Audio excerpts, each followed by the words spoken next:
Good morning, everybody. It is week 2 of the college football season.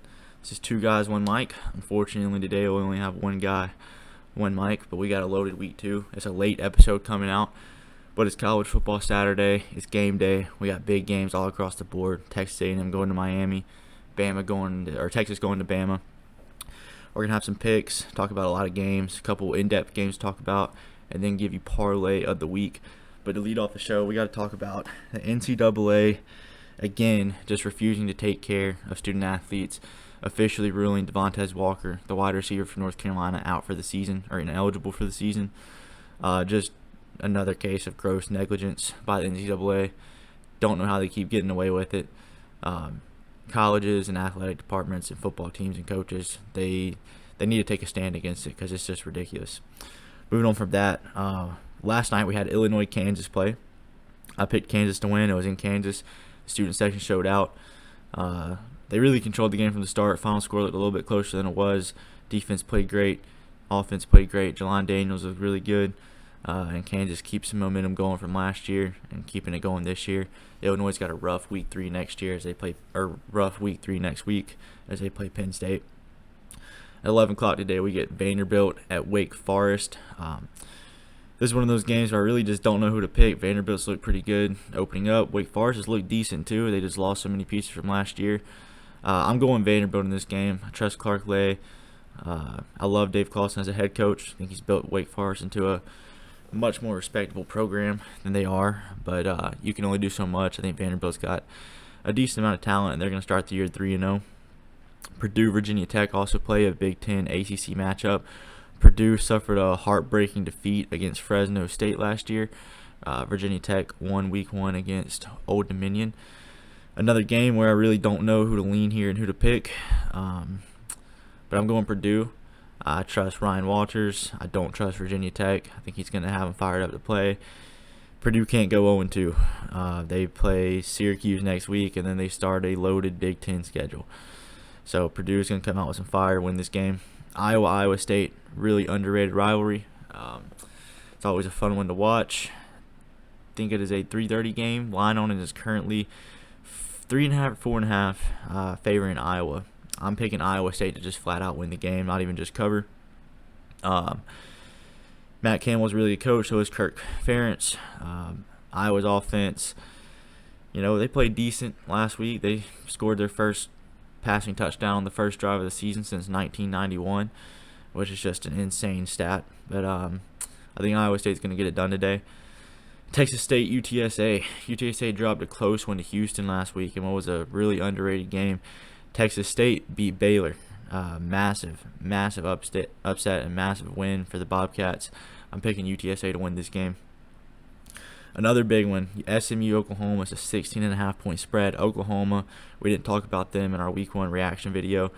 They absolutely dogged Arkansas State. I get it, it's Arkansas State. You don't just win a game 73-0 though.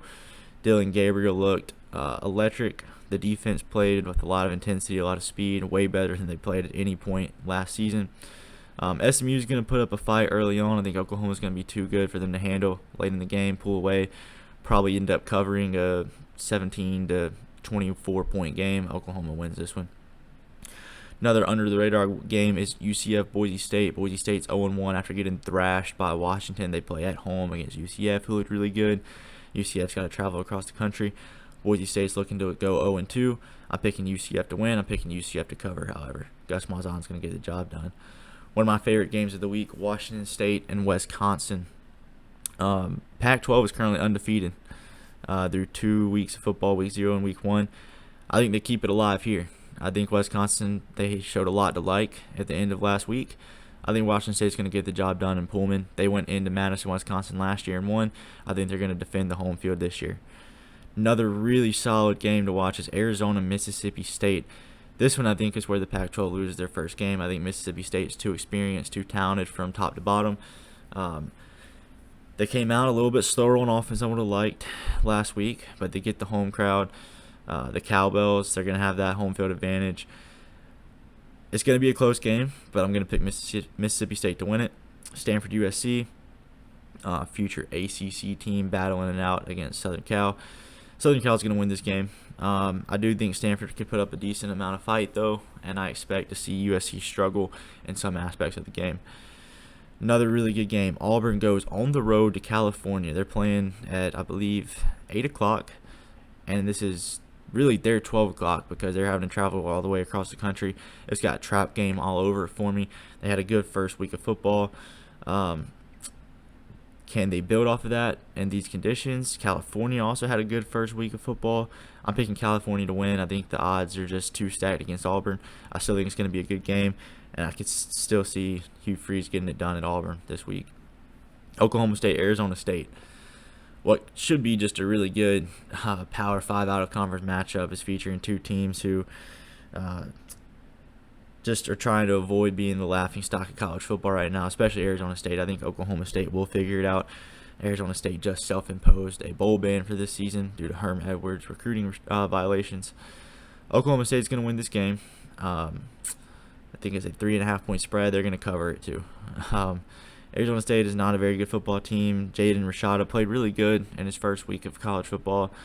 Oklahoma State's got the coaching advantage. I think they have a roster advantage as well. They're going to win. Cincinnati-Pittsburgh, a really, really underrated game for the week. Emory Jones played lights out last week. It was against a cupcake opponent. I get that. Pittsburgh also played really well against a cupcake opponent. I get that. It's a game I'm really excited to watch, or at least watch a replay of. I think Pittsburgh's going to defend the home field. I think they're going to win this game. I expect Cincinnati to be in it till the end. Scott Satterfield's coaching there. He knows Pat Narduzzi at head coach. He knows how to coach against him.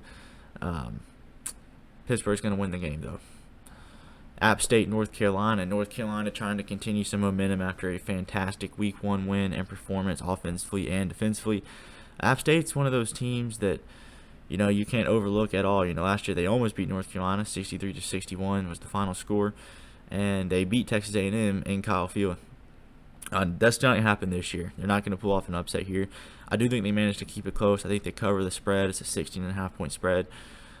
North Carolina is too talented. I expect to see their defense play a little bit less to the level that they did last week. I'd like to see some more consistency out of Drake May. They're going to score in the 30s, hold App State into the teens. It's going to be a really good game until the end. North Carolina's going to win this one. Our games of the week. We'll start out with Texas A&M and Miami. All offseason, me and Cannon, we've been saying that this is the most underrated, important game of non-conference schedule. This is kind of this could be a make or break moment for Jimbo Fisher at A&M this season, and it could be a make or break moment for the season at Miami with Mario Cristobal.